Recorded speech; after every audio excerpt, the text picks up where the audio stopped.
All right, settle in. We're opening the box on Project Bruce. And let me be clear, this is not a toy. Look, this is about asymmetric warfare. It's about maximum effect with a minimum footprint. Let's dive into how we make that happen. So here's the playbook. We're going to walk through a full physical penetration test, from the parking lot all the way to data exfil, and we're going to do it using a single piece of kit. Pay attention. First up, your weapon. You don't go to war with a butter knife. Doc, walk them through the loadout. All right, look at this fucking thing. The LilyGo T-Embed. It's literally the whole shebang on one board.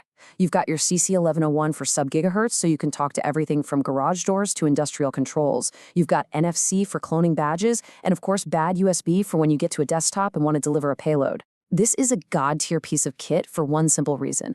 You can move from a physical breach straight to a network compromise without ever switching devices. It's cheap, it's disposable if things go sideways, and it is brutally effective. Okay, boots on the ground, we're outside the target facility.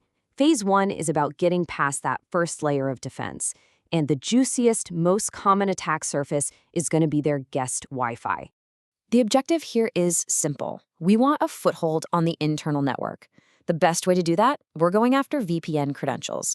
See, the easiest way in is to make them come to us. We're going to use a combined evil portal and DAuth attack to basically force their devices to connect to our hardware. So it's a four-step dance. First, recon. Always.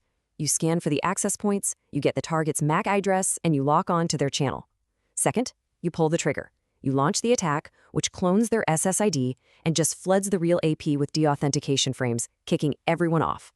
Now their devices, they automatically try to reconnect. And guess who they find first? Our portal. We serve them a convincing, professional-looking fake login page, and as soon as they type their username and password, boom, it drops right into a CSV file on the SD card. Clean. And this is what makes it so slick. You don't want to be fucking around with menus when you're in the field, right? So you bake the target SSID right into the first line of your portal's HTML file. One less thing to worry about. It's fast, it's dirty, and damn, is it effective. Okay, we're inside. The game changes now. We're in close proximity to employee devices. It's time to create a diversion. Oh yeah, you need to clear a room? Or maybe you just need to make someone panic and reboot their phone? We have options. Oh, do we have options? Apple Juice is cute, right? You just broadcast a ton of Bluetooth pairing requests and their phone gets absolutely buried in pop-ups. It's a great little distraction. But Sour Apple? That's not a prank. That's a denial of service exploit that crashes the device, forcing a fucking hard reboot. You need a security guard to be staring at his phone instead of the camera feed. You need to clear a sensitive area for just 30 seconds. This is how you do it.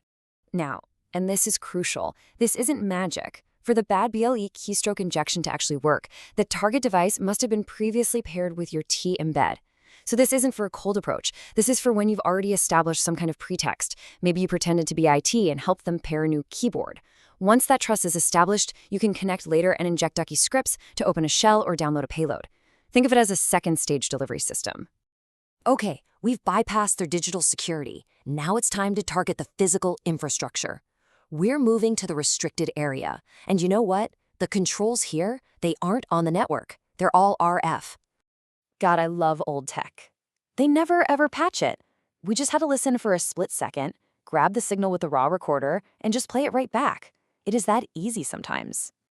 The process is methodical, almost ritualistic.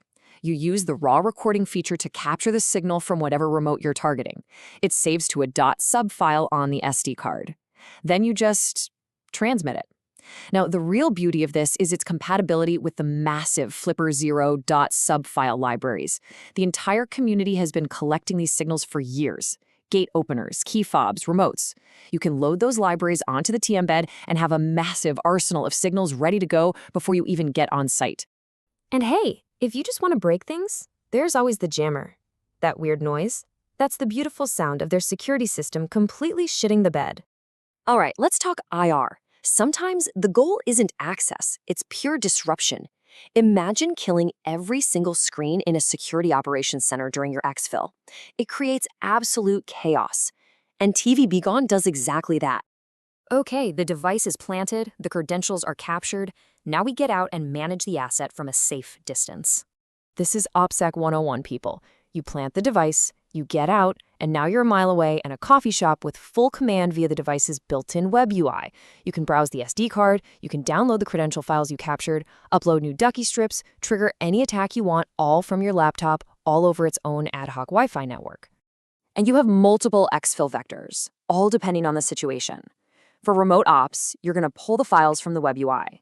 If you physically retrieve the device, you can just plug it in and it'll emulate a USB stick for easy access. Or, if you're doing passive recon, you can pre-configure it to automatically upload your war driving data to a service like Weigel. It's all about having flexibility. And this just brilliantly illustrates a final critical point. It's a friendly reminder that your OPSEC is on you. The tool just gives you the gun. It is your job not to shoot yourself in the foot with it. Look, this isn't theoretical. The firmware is out there. The hardware costs less than a tank of gas. So the only question left is who knows how to use it better. Class dismissed.